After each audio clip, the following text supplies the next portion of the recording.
from Planet FunCon. How y'all doing? Excellent, excellent. So welcome to our panel for the love of cult and exploitation films. I'm Dr. Eric Wesselman, psychologist, professor, and full-time nerd, also lover of cinematic obscurity, the margins, and my co-host here. I'm Brad Jones, a part-time nerd. But I play the Cinema Snob on Channel Awesome and on thecinemasnob.com. I've got a handful of different shows on there. Like some of them even just simply trying food. Excellent, excellent. Well, so we've got a handful of questions that I've sketched out here for my colleague and I to riff on for a while, and then we'll open it up to audience and see where things go. So, Brad, what draws you to the cinematic margins, the things that most people have never heard of or would prefer not to? Well, I think it's I certainly like seeing something new that I haven't, that maybe I couldn't quite compare to something else, whether it's for good reasons or for bad reasons. But I was drawn to a lot of that when I was growing up too, because my parents pretty much just let me watch whatever I wanted. So I take advantage of that. So if it was something, especially if it was something that my friends maybe weren't allowed to watch or something like that, like if it was something kind of controversial, like in our schools, that would make me seek it out more, you know. So there's something almost taboo, forbidden, right? Almost just kind of like, you can't tell me what to do. Oh, they don't want me to watch it? Well, damn it, then I'm going to. It was about movies, I guess, with me, and maybe not so much. It's like, I went to school to just say no era, so McGruff didn't make me want to go out and like do a bunch of drugs. So I guess it was just like movies. That was like what I'd be tempted with it. Yeah. So there is that sort of aspect of the forbidden, but there was something about movies too. What do you love about movies as opposed to other types of narrative medium? Definitely holds my attention. It's fun to talk about. It's fun to give your opinions on it. It's fun to meet people who maybe have the same taste in niche stuff that you do. If you find someone else who has like a equal love of all the Friday the 13th or something, to the point to where you could like talk hours about it. That's very fun to do. It's very communal, especially in the movie theater. And also, it's just kind of how I was raised. I wasn't a sports guy or anything like that, so I was very much raised, me and my parents going to the movie theater every weekend. So there's a very clear, because people can watch movies by themselves or together, right? And certainly if you're dealing with movies that are obscure or very, very strange, you have to try to figure out how to harangue people to watch it with you. But there is this sort of almost fandom bonding element. Yeah, there is. Yeah, which I guess brings me to the first part of the title of this panel, and that is cult films, right? Yeah. One cannot, a cult film cannot be a cult film with a fan of one, right? There is a group that sort of arises. What does that term film mean to you?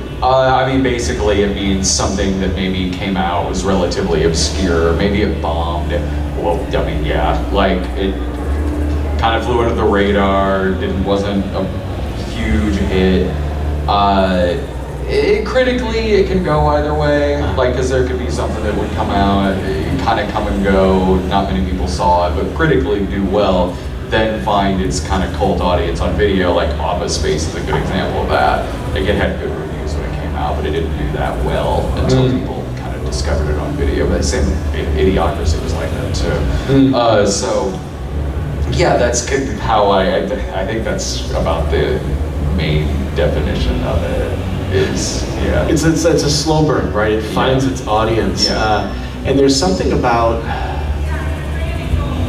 like, one does not simply make a cult film, and I think that's kind of funny looking at, I see movies coming out now where people will call it an instant cult classic, which seems to be paradoxical. It's like the term B movie.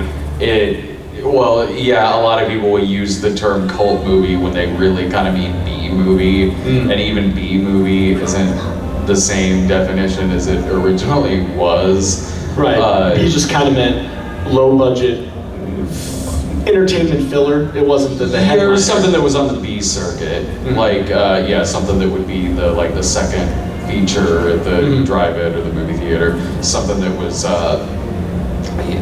back in the day, it would be on the low.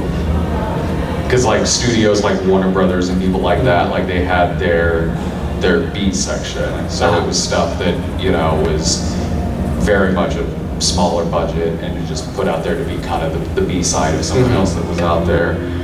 Then it kind of just morphed into, this is like a low budget horror movie, so it's a B movie or it's an instant cult movie. Yeah, and then so these films that we would call cult films with a capital C, right? They grew over time. Sort of one of the archetypical ones is Rocky Horror Picture Show, which really it came and it went. It was a flash in the pan, and it was only sort of salvaged by the midnight movie circuit, where it found folks would come out and it would become a party, right? You would not just do it regularly, but people would come back 10, 20, 200 times, and they would bring friends. Yeah. So there is an almost evangelical nature to the love of cult films. You want, like really, I see it as any fandom. You love something, you want to share it. Yeah, you do. You want to find someone else out there who maybe shares your same kind of love of it, and kind of maybe grew up with it the same way. And you see a lot where they try to basically intentionally create a cult film, like they're very self-aware, or basically what they're making is a parody. You see that a lot with like the Sci-Fi Channel movies and stuff like that. But then like some monster versus some other monster in space. Yeah, exactly. Rinse, repeat. Yeah, when really they're kind of just parodies, really. Like even if they try to kind of recreate where an audience originally found something, like with the sequel to Rocky Horror, Shock Treatment, which I love. I am a huge fan of that movie. I love Shock Treatment. When that came out, later it did definitely turn into a cult movie, like maybe not as quick as they wanted, but when they tried repeating what made Rocky Horror take off, meaning when they did Shock Treatment, they were only showing it in midnight screenings, so no one saw it. It didn't do well. Right. Like they couldn't recapture lightning in a bottle that way. But because of that, it is certainly a cult film. It did take it a while to find an audience. It took it longer than Rocky Horror to find its audience. And Rocky Horror seems to be unique among most canonical cult films, in that it took itself not too seriously, but it was meant to be a send-up of certain genres. It's an homage. But the other films that people talk about, Night of the Living Dead, Harder They Come, Eraserhead, Reefer Madness, right? All of those were serious, right? I mean, Reefer Madness, of course, did not become a cult film because it was, it became because it was serious, but the audience was, getting high and making fun of it, right?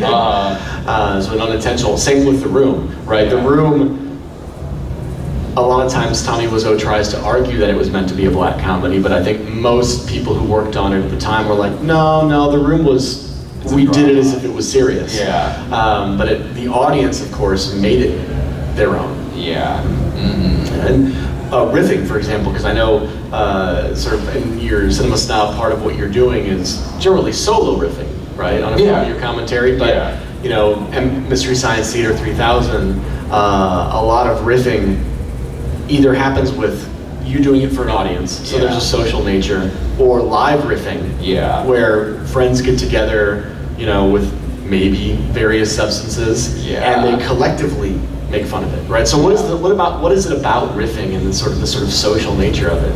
It's fun when it's certainly a group of friends sitting together watching something, especially you got a group of people together that do it well and are pretty funny with it, and that it certainly makes it a very interactive experience. And yeah, it makes for a good party night. I've been at like theatrical bad movie showings where the audience is riffing the movie, and that's never as good.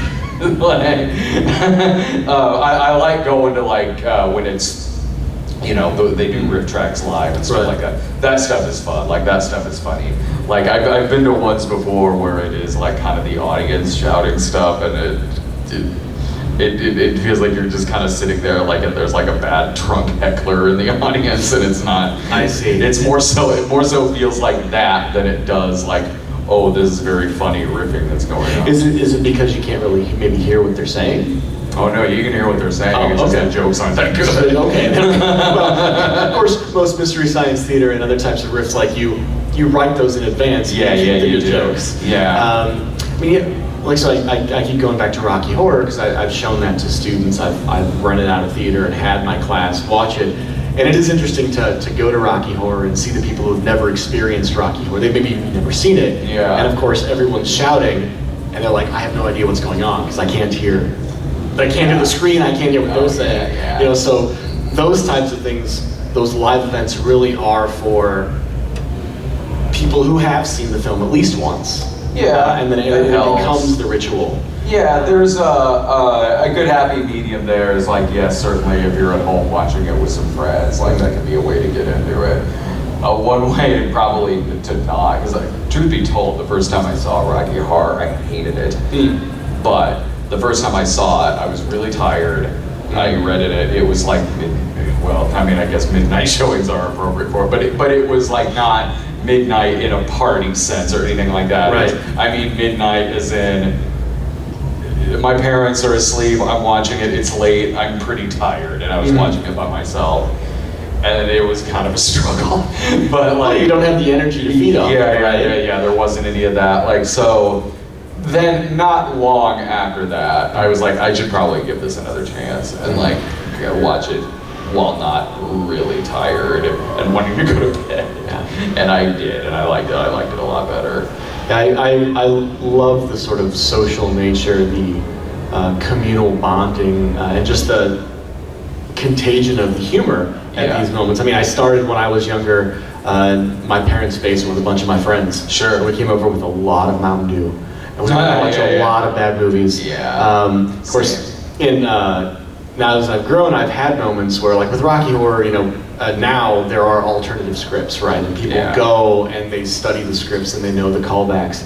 There is something to being there, because initially Richard O'Brien has been asked by fans, well, did you create Rocky Horror and the pauses to have the callbacks? He's like, no, the callbacks completely happened organically. The script's built over a period of time. Oh, sure. And I've had the opportunity to be at movies that didn't have callback scripts and see these things emerge organically. Yeah. So like we showed Killer Clowns from Outer Space at my local theater, and there were moments that not just laughter happened, but calling back at the screen started occurring just organically, and that was cool. I saw the first time I saw Evil Dead 2 in theaters as part of the midnight screening, and everybody came in knowing the lines, and you know, there of course would be laughter and people talking and making fun of it, but then those key iconic lines would come up and everybody would get quiet. Yeah. The lines would happen and people would cheer and throw popcorn, and it's just such a unique experience that you can't get any other way. I mean, maybe with some friends at home, but even still in that big space. It's amazing. So, what do you think, or why do you think it takes so long for some of these films to catch on? Anymore, I think it's just because there's too many movies that get made nowadays. So, you know, every other movie kind of doesn't do well, and then people watch it on streaming later. Whereas back then, maybe just certain things just weren't on people's radar. Like, especially if maybe you live in an area where that movie maybe wouldn't have even gone there to begin with, so you've got no other choice but to discover it on like HBO late at night, or just like a bad ad campaign. or something. Or maybe there was just something else bigger that they were competing with. That's true. There's a lot more competing for our time and attention right now. And now, yeah, there is. It's impossible to see even a fraction of what's out there right now. So let's pivot a bit. Cult films can be in a variety of different genres, and a lot of them started out needing to be sort of serious, mainstream, A pictures. But there are these B pictures, the pot boilers, right? That we might call exploitation films. Sure. Right? And that term gets thrown around a lot, and there are many times where I feel like people use it, and I think, you keep using that term, I don't think it means what you think it means. Sure. So what does exploitation mean to you? I'll try to speak loudly over the band. It's going to be really funny if the video that goes up gets like a copyright notice for music. Actually, would you be willing to shut the door, please? Ladies and gentlemen, Smash Mouth! Yes, there we go. I don't know who the band is, so I just said Smash Mouth. What's an exploitation film? Thank you. I mean, yeah, usually people will say it like, it can be just kind of a catch-all term for like, this movie is really graphic, or whatever, or like just a horror movie in general or something, or like what we were saying earlier, the very self-aware stuff that you see on like sci-fi. Right. No, I mean, what it is it's certainly taking like typically a taboo subject, whether it is sex, whether it is violence, and it's titillating the audience through that to get them to the theater, whether you're selling, something sexy on the poster, a really eye-catching title, or using something to just kind of get maybe a certain demographic in, like we're talking about like the blaxploitation era or things like that. It means a lot of different things, and to the point to where you kind of know it when you see it, but that doesn't mean that the movie is bad. Not at all. Like, there are great films that are certainly exploitation flicks. You can have an exploitation flick that is try to like get the audience in because of maybe some like seedy subject matter, but you can tell that when they're making it, they actually are trying to make a good movie, whether it's acting, the style, musical score, stuff like that. Like they want people to get their money's worth, other than here's someone getting their nuts shoved in their mouth. Right. Yes. And that's the interesting thing about the term exploitation film, because if you look at the trade press, 50s, 60s, 40s. Even when they're talking about these sort of mainstream major films, which we're going to be going for, Academy Awards and things, there was still sections that said exploitation tactics, right? Because even studios that are trying to make some quote-unquote art films, they still want to get butts in seats. They still want to make money, right? Yeah, so the way I've always kind of thought about it and seen other film scholars talk about it is, there's always exploitation. But the exploitation films, in quotes, are the ones that say, you know what, we're not even going to have pretension. We're not even going to try to put these sort of key moments in a larger plot. We're just giving the audience what they expect. Yeah. The explosions, the blood, the whatever that's going to get that key audience. Sure.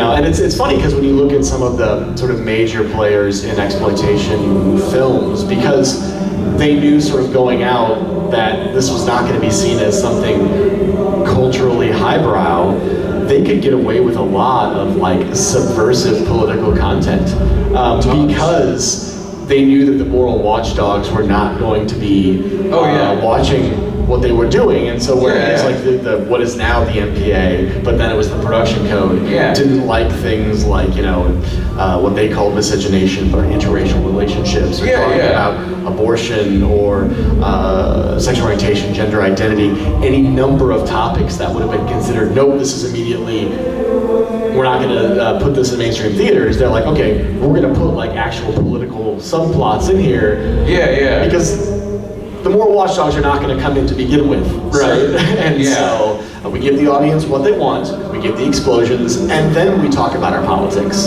Yeah. So, or it's symbolic too, like something that this represents this, or this is a parallel of this. There was a lot of that going on, especially in television.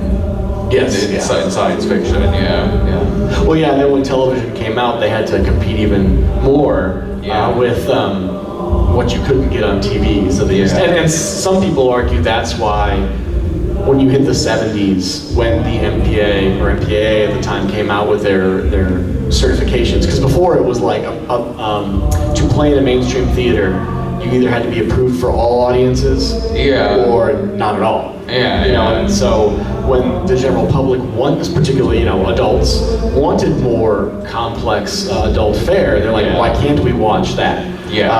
And that's when you started having like Jaws and all these other movies, The Godfather, which like, you know what the exploitation folks have been doing for years, now we can put those in mainstream films. And we got to do something to compete with TV. Talk about some of your favorite gimmicks. Because that was always a big exploitation. Oh, hell yeah. Like the William Castle days and stuff like that, I love the 3D gimmick.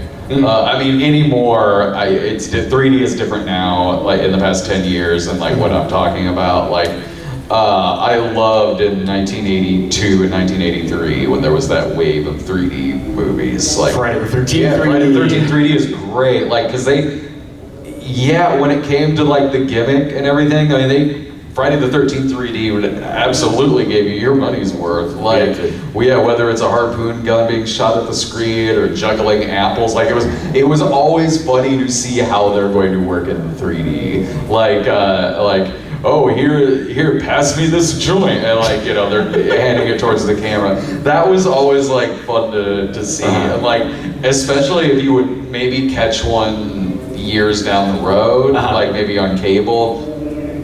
Because then, back then it would only be in 3D in theaters, and then, it'd be Amityville 3D in theaters, and then on video it's Amityville 3, The Demon, Oh yeah, because they didn't have the ability to show it. So maybe you would find something on cable, and then it would hit you at some point, like, I think this was originally in 3D. Because going back to Friday the 13th 3D, I first saw it on VHS. So that's right, VHS. And it did, there were like the moment with like the kids playing baseball. Holding the bat in the camera. I'm like, no, I'm not even a sports person, and I know that no one holds a bat like that. But that was the way it would have worked, and it didn't look quite the same. Coming at You is a good one. They Tony Anthony made this spaghetti-style Western, and it was the first of the wave of 80s 3D movies. It was the first one that like really took off, and like it kind of led to that kind of year-long phase. Which not a lot of people talk about that one as much anymore, but it is a good one. Like, and it was successful at the time. But no, that gimmick I always really like, especially compared to like now when 3D is,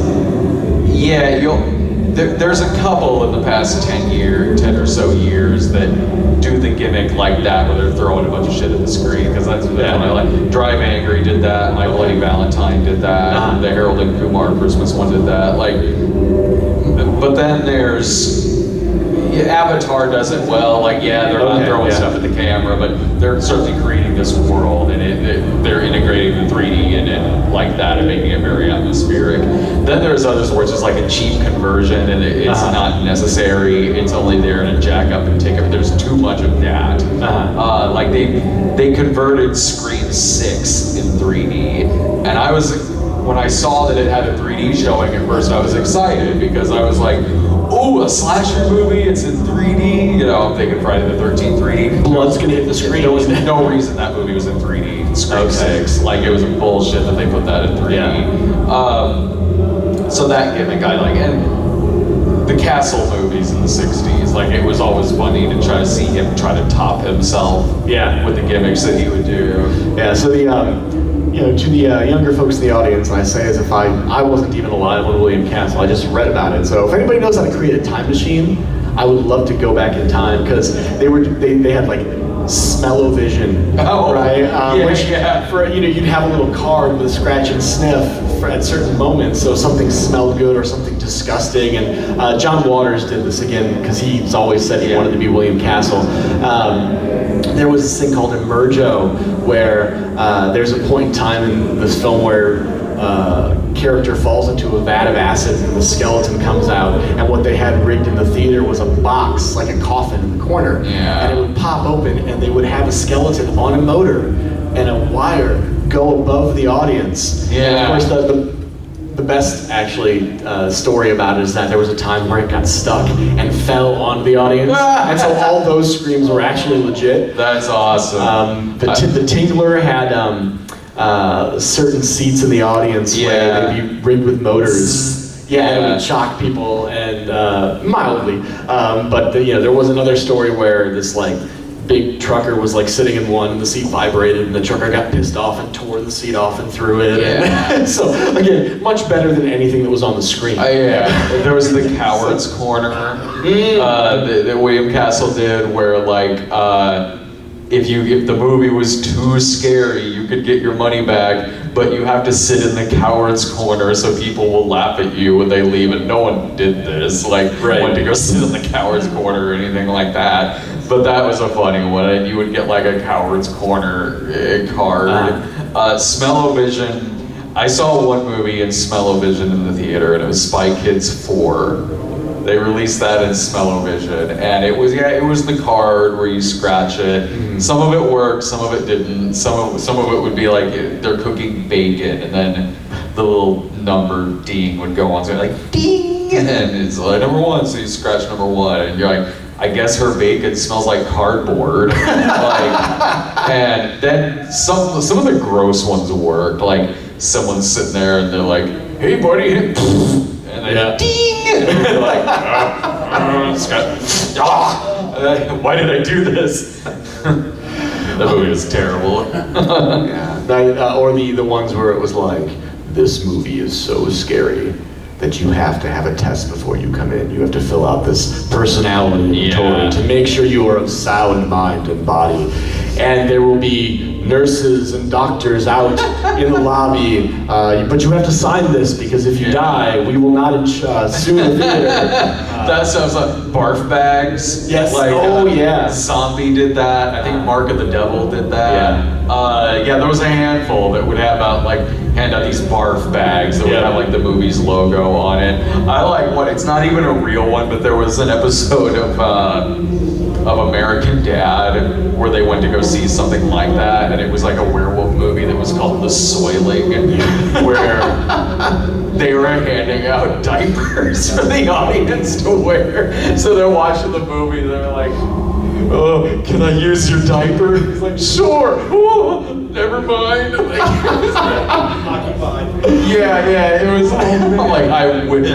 I would go see that movie if something was this is guaranteed to make you shit your pants. And I mean that's just it, right? I mean, the whole point of these gimmicks or selling the posters was to stand out, right? To get your attention. And I mean, Stephen King, his book Dance Macabre, which if you're a horror fan at all, I recommend reading it, because it is one of the best scholarly treatises on horror written by a practitioner and a scholar. But it's just amazing. And one of the best quotes in there, the ones that made me feel seen, was the true horror fan is like someone trying to sift for gold, right? That they've got this, they go through tons and tons of crap to find those 1 or 2 special gems in there that makes it worthwhile. And I think that's probably true for really any type of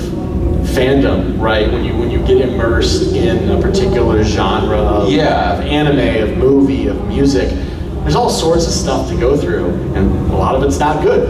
Sure, but you find but the you stuff like that watching is, it, right? because you kind of want to be a completist in that regard. It's just a genre that you like, so you forgive the ones that aren't very good, right? And you don't necessarily regret seeing them, because you can get a lot of material to talk about it later, even if you're not doing a show like I do. I'm a big slasher movie guy. I mean, I grew up in that era, so.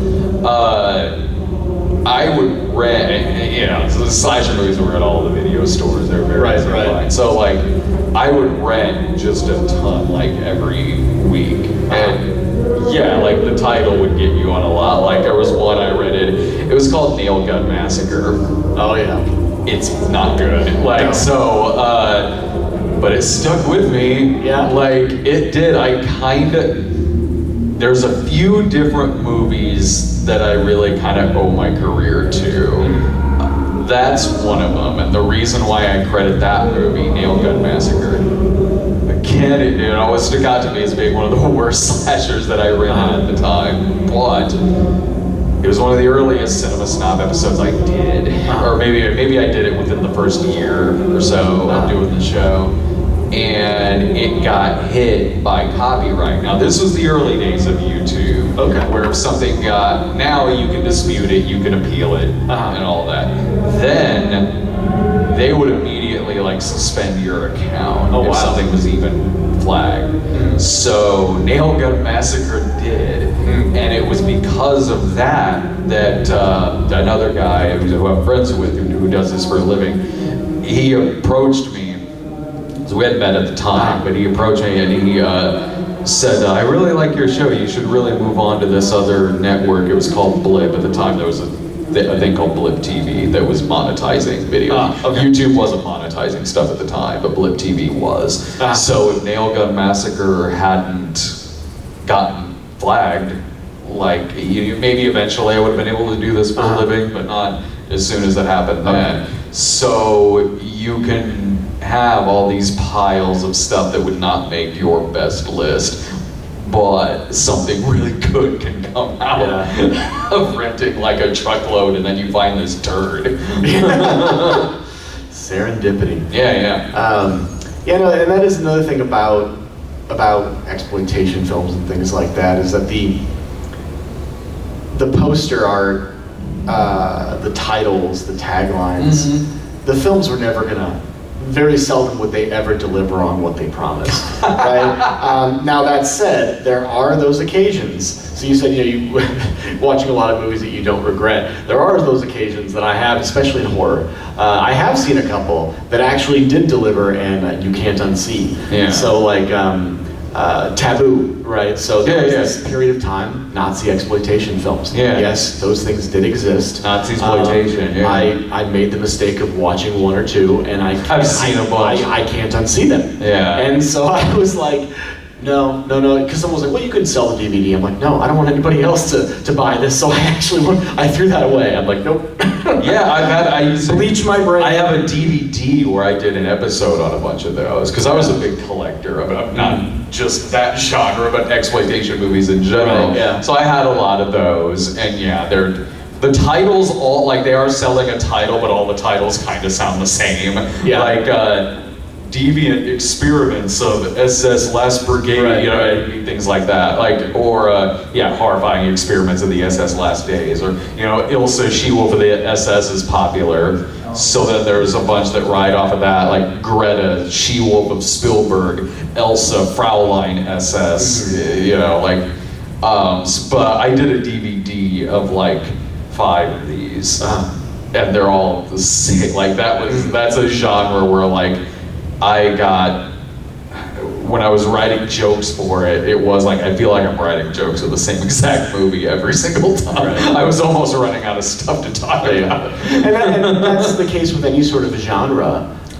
Whether it's the fringes or the mainstream action, things like that, right? I mean, you've got these set pieces, genre is all about audience expectations. Yeah. And so anybody who's a creator has to think about, I'm gonna make a scary story, I'm gonna make a comedy, I'm gonna make a romance, a drama. Okay, what do I have to deliver? What's my audience going to expect? Yeah. How do I then give it to them in a way that they don't expect? Sure. Otherwise, it's just boring. It's like, you hear one pop song, you hear most of them, all auto-tuned, and that's not necessarily a bad thing. But if you want to be noticed, if you want to pick something out of a lineup, then that is always the trick, and sometimes it is the poster art, it's the title, and that can also get you in trouble. I don't know if anybody. those of us who were alive during the 80s, the VHS era, may remember something called the video nasties. Oh, in Britain, where certain videos were made illegal. Yeah. Like where you could actually do more jail time for stocking certain videos than you could for selling heroin. Yeah, you could have them underneath the counter and everything. And I love like alternate titles that do not apply to the movie in any way, shape, or form. My favorite example of it is, this might have been a video nasty too, maybe, but it was a Jess Franco movie. It was called The Bloody Judge, and it was with Christopher Lee, and it was in like it was like a witch-ploitation thing where it was like kind of a Salem witch trial type thing where Christopher Lee was an evil judge who was sentencing accused witches to burn and stuff like that. So that's what it's about. And there's an alternate title, it might have been when it was released in the States, where the alternate title that they gave it was Night of the Blood Monster, which does not apply at all to that film. Like, they talk about it on the DVD too, like Jess Franco is just annoyed by it. He's like, it was stupid. And Christopher Lee might have had some jokes about it too. Oh yeah, the late great Christopher Lee, who could read from the phone book, and I would be riveted. But that's a whole other panel in and of itself. So I do want to take a moment to, so we've got a little bit more time to open up to questions from the audience, because we could do this all day, I'm sure. Yeah, totally. So, any audience questions, or yeah? Have you seen any of the movies like Albino Farm and Chris Jericho? It's an obscure like rip-off of the Texas Chainsaw Massacre things. It's a really obscure one that Chris started in 2006 or 2009. It's almost like it's like it's trying to be as close as it can get to the Texas Chainsaw concepts, with the crazy families and the weird freaky creatures. And it gets really weird. Like there's a older lady breastfeeding a baby in one scene and stuff, and there are a lot of weird deformed mutant things, and there ends up being one survivor at the end of the movie, and she gets to this like revival church meeting thinks she's safe, and she gets in there, then everybody who's in there is another freaky mutant creature thing. And Chris Jericho plays this like racist guy with a car in it. I haven't seen it. No, but and this going back to the issue of genre, right? How do you tell new stories, right? Or how do you you borrow some elements, make homages without getting sued, right? And then mix other elements into it, again, to give the audience something new, so they're not just watching the same damn movie over and over again. Oh, sure. Yeah. Because now I see a lot of movies that are on like VOD now, where they really just kind of stuff. For those at home who don't know, VOD, video on demand. Gotcha. So they'll just kind of stop at the title and get to like, if you're watching something that has like 10 minutes of opening credits because they're slowing out the runtime, like then it's like, this is going to be pretty hard to watch. Like it's not made to be enjoyed, it's made to be clicked on just for the title, and then that's it. But back in some of the ones that I like, where there was the era of like the Italian knockoffs, like you'd have a producer that would say something like, go make me Mad Max, or go make me Rambo, go make me the Terminator. So they kind of come back with a knockoff.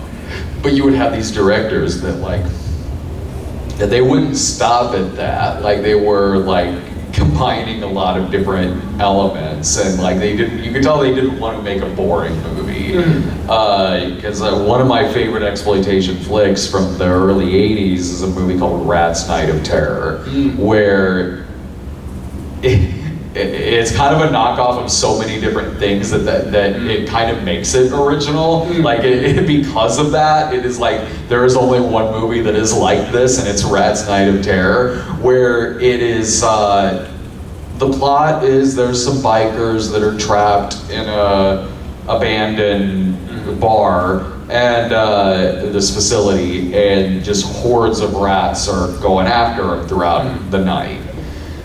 But it's a Mad Max knockoff. It's post-apocalyptic, and I like that, because I'm like, they could have just stopped at like killer rats show up to kill these bikers, but no, they went the extra mile, and they're like, this is a Mad Max knockoff. It's post-apocalyptic for really no reason, except for it's got an amazing twist at the end. So the post-apocalypticness, it does factor into the plot, but just the idea that there are these two genres that exist together in one movie in and of itself makes it original, even though it started out as a Mad Max knockoff.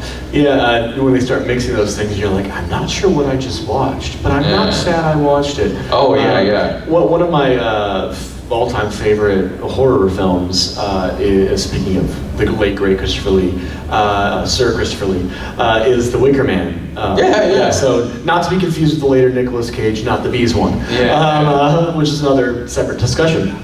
But that was one of those films that when it came out,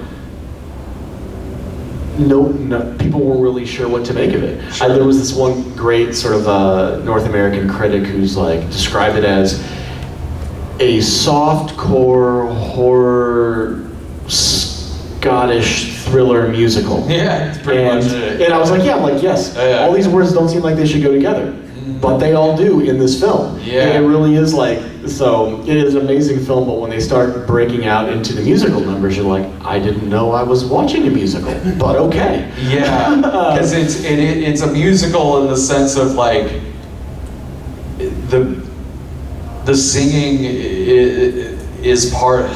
It isn't one of those where like, oh, it's a big it's a big musical and characters kind of erupt into song. Like the singing is part of the atmosphere and is part of what these characters would be doing in the real world, you know? Yes, because it was also, the core of that story was one of competing religions. Right? Yeah. Meditation on faith and belief, and how, religions may look different in terms of their expressions, but are there some core elements between that? So in this particular film, it was sort of this very hardcore fundamentalist, Christian police officer going into this sort of pagan pseudo-Celtic community. There were sort of a lot of different belief systems that were being mixed in that picture, but the songs were meant to be part of that. So yeah, exactly. In traditional musicals, everyone breaks into song, and no one seems to think that's out of place. But in this, you're seeing it from the perspective of this Scottish police officer from the mainland, who's like, why the hell are people singing? Or he wouldn't say hell because that would be too sinful. But yeah, no, that's this idea of mixing genres is really interesting. That's when I wrote my book. It's a post-apocalyptic slasher. Rats is one of the movies that inspired me to make it because I like crossing genres like that. I like stuff like it's this, but also like this shows up halfway into the movie.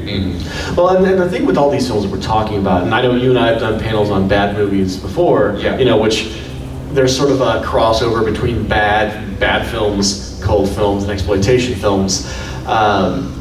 Really, the only sin in art is to be unmemorable, right? So whether it's good or bad in terms of quality, objectively, the only thing that makes it really, really bad is if you never remember it. Yeah, if it's just mediocre. Yeah. Like, sure, it is by all accounts better than something that maybe you're just given 1 star to, but you'll most likely remember that other movie more. Whereas the other one is like, well, this kind of feels like more of a waste of time because I'm not going to retain any of this. Like, no, it's not the worst thing that I ever saw, but it's not going to stay in my head that long. I brought that up not long ago when we were talking about like Dial of Destiny just came out. And the Indiana Jones film. And so like people comparing that to Crystal Skull. And I actually like Crystal Skull better, even though the problems in Crystal Skull are more glaring. They are like, but I remember more of it. Like, I can actually quote it. I can quote lines from Crystal Skull. I can remember individual scenes really, really well, even though I haven't really seen it from beginning to end in like 10 plus years.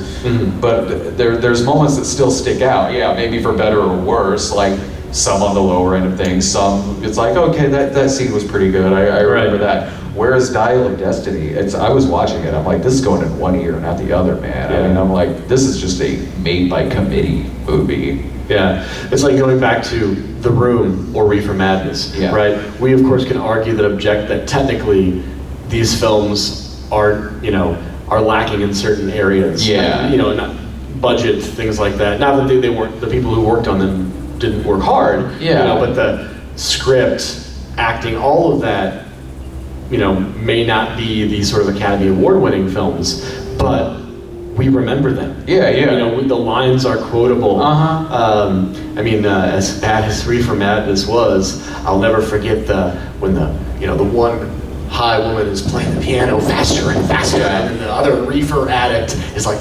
yes, yes, and then she suddenly goes insane because people thought that marijuana did that to you back then.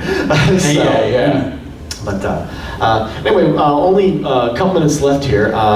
Any other questions from the audience before we wrap up? Yeah. Would you consider Spider Baby a cult classic? Yes, that's Lon Chaney, Jack Hill. Did Jack Hill direct? Oh, Spider-Man? yeah. Sid Haig, right?